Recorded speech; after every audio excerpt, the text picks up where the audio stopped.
Okay,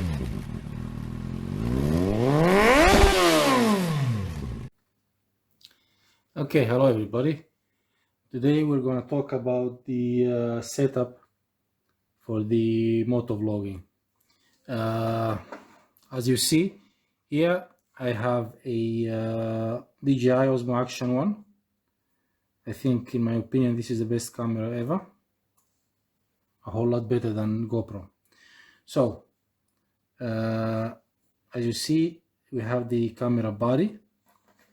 I have here the setup that I have just beside the ventilation opening.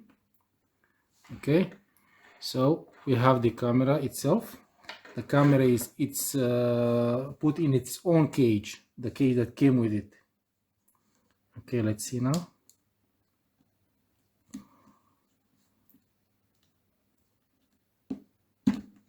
Okay, like this, and we can open it. Yes. However, before that, I need to take off the microphone. We'll talk about it a little bit later. Okay, so as you see, you open it, you just push it a little bit, and it's out.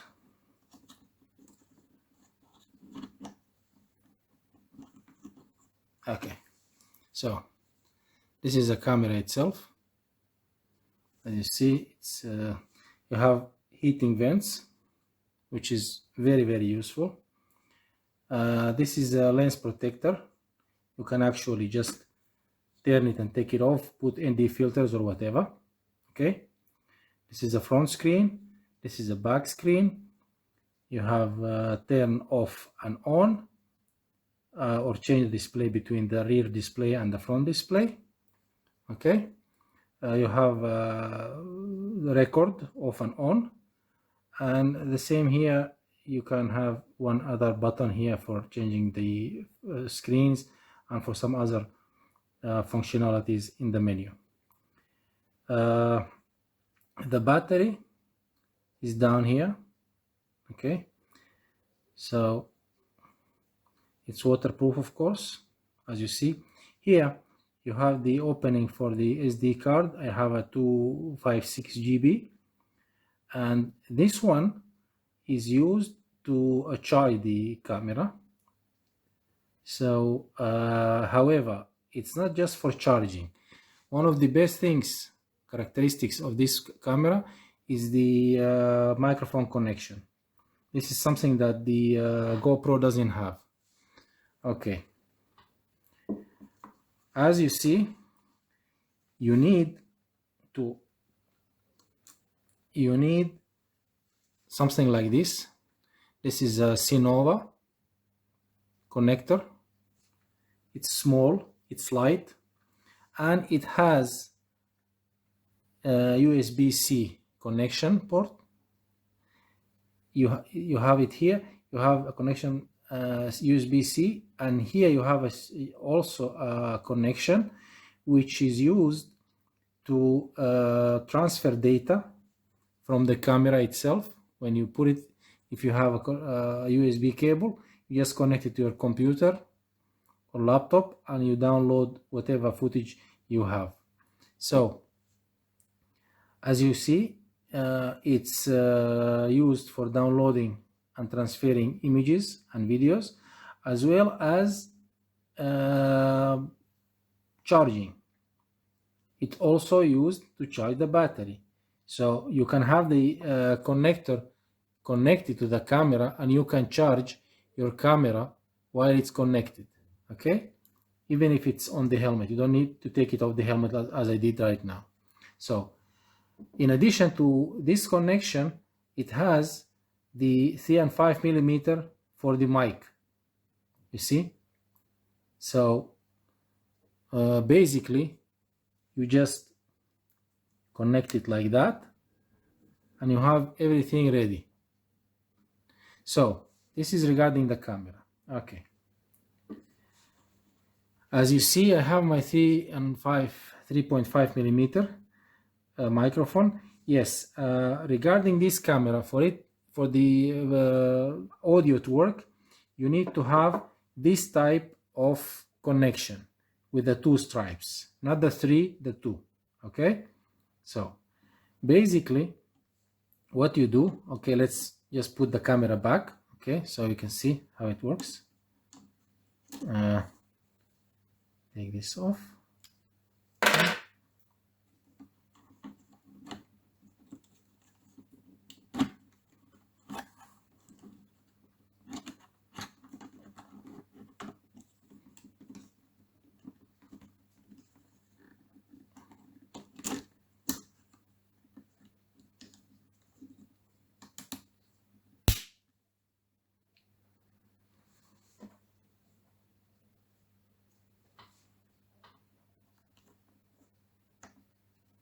You put it inside, you hear it click, and that's it. It's very steady, doesn't fall. So, okay, let's see. So the camera is attached to its own cage that came with it. Of course, you have M3 adhesive tapes here.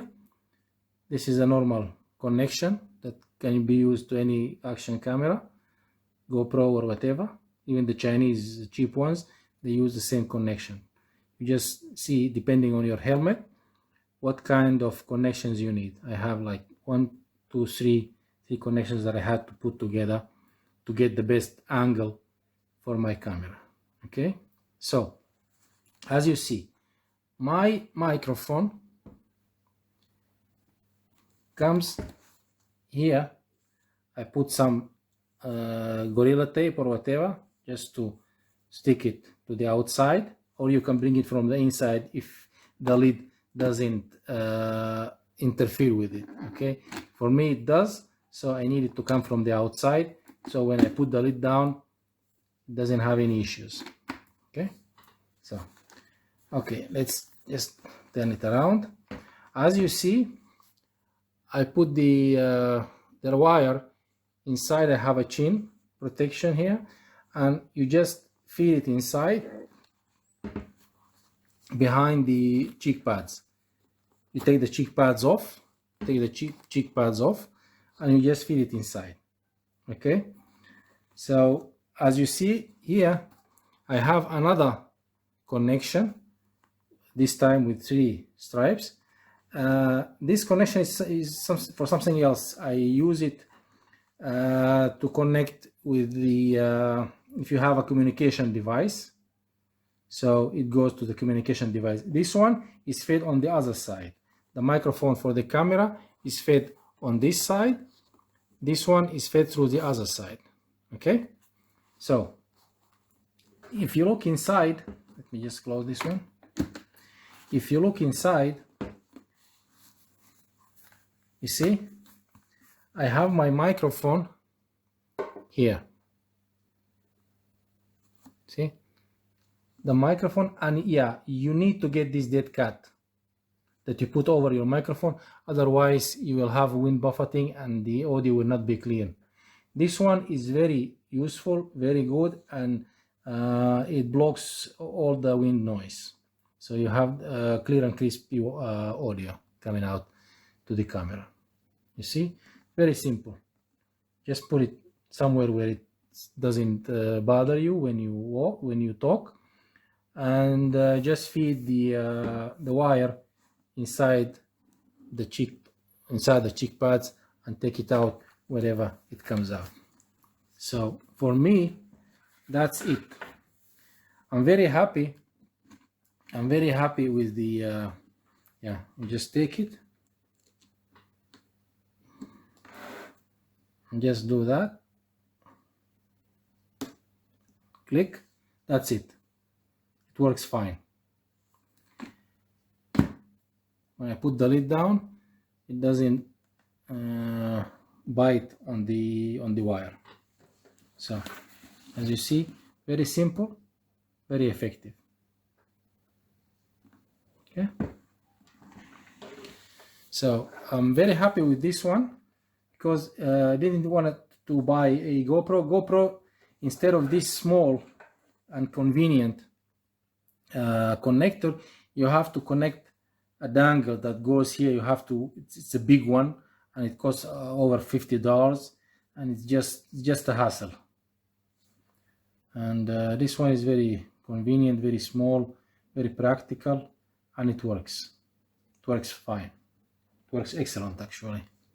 So this is basically, if you want to have a motovlogging set, all you need is a camera, a mount like this one, and you need to connect your microphone directly to the camera.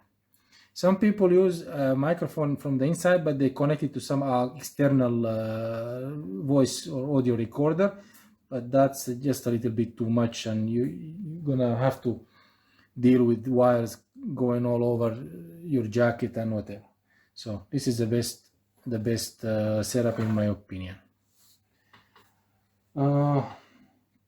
Yeah, my advice, buy yourself maybe some extra batteries, because this battery lasts about an hour. So if you're recording a long journey, you might need extra batteries. So yeah, and this camera also, it can be, so it's voice command, it takes voice commands. You can control it with your voice, or there is an application that comes from DJI that you put it on your phone, and then you can control it from your phone. All the settings, the recordings, the taking pictures, taking videos, taking images, whatever, you can do it all from your phone. So it's very convenient, as you see. Okay, if you have any questions, feel free to put them in this video in the comment section, and I'll try to reply